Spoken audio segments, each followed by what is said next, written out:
what would have made this film, number one, an actual good film, and number two, a good gay film. Well, let's start a little bit.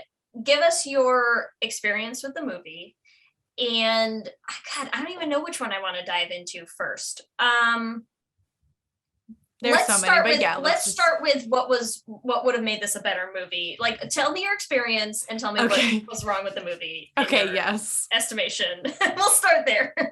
Let's just shit on it first right out the gate, okay? Yeah, let's just go there.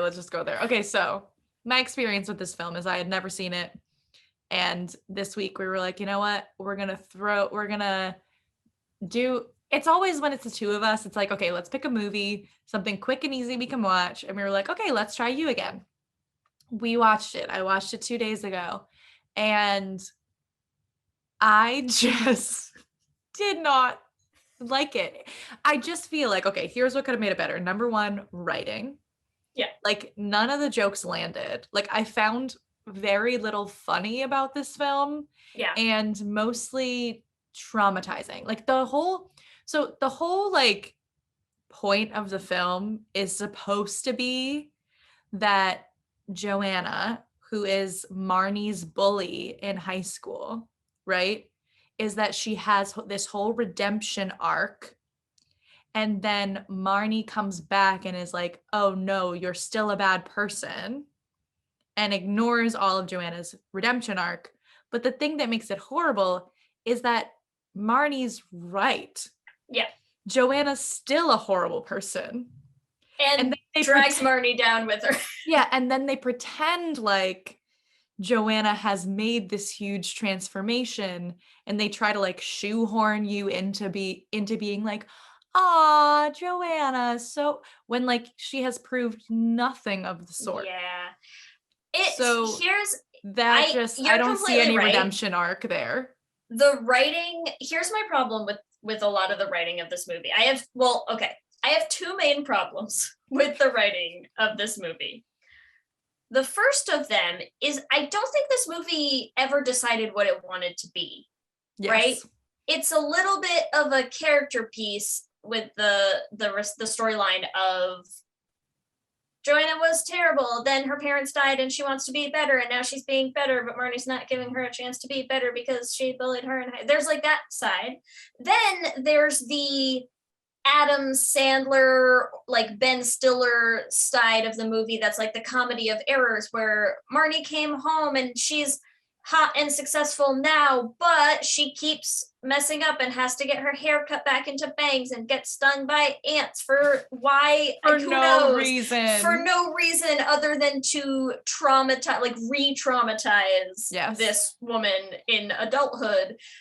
But in ways that don't do anything for the plot. Really. No. And so it felt like they just threw that in there too. Like, there were too many competing movies for me happening, and so it didn't do any of them well. My other main problem with this movie, can you guess what it is, Ellie? Do you know what my problem with the writing of this movie is? Any sort of chemistry? Well, there's that. More fundamentally, this movie was written by a man, directed by a man, but what you're basically getting is this, what is supposed to be this deep dive into the psychology of women, female like friendship, relationship, high school. Sense. No, but it's all. You know what this movie reminded me of? I'm not surprised that a man wrote this. Now that you've said that. It's the first thing I looked up. It's the first thing I looked up when I finished. This makes no sense. Like, this is not how women act towards each other. This movie is the high school drama relationship between girls equivalent of when guys are like, girls go to sleepovers and have pillow fights in their negligees and make out with each other. It's that, but done to like female fighting, like female feuding relationships, right?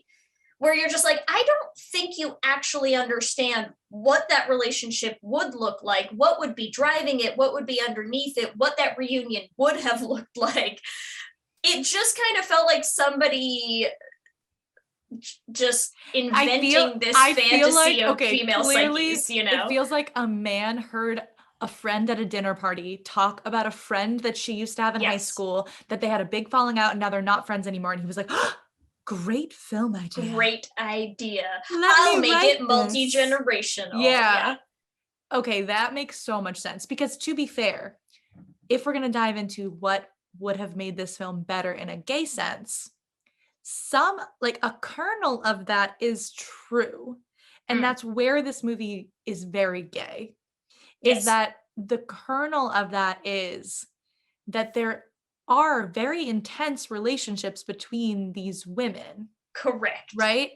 And so if you had actually fleshed it out so I believed that the connection between Marnie and Joanna was real, then I would have seen it as more of like a gay thing. Like I feel like that's why Gail and Ramona, I think, were a bit more believable. And I just really feel like that's because, like, I guess they're older. And so the actors, I think, like, were given a little more to play with. So I feel like Sigourney Weaver and Jamie Lee Curtis, like, gave us more depth than was in the writing. Yeah. So I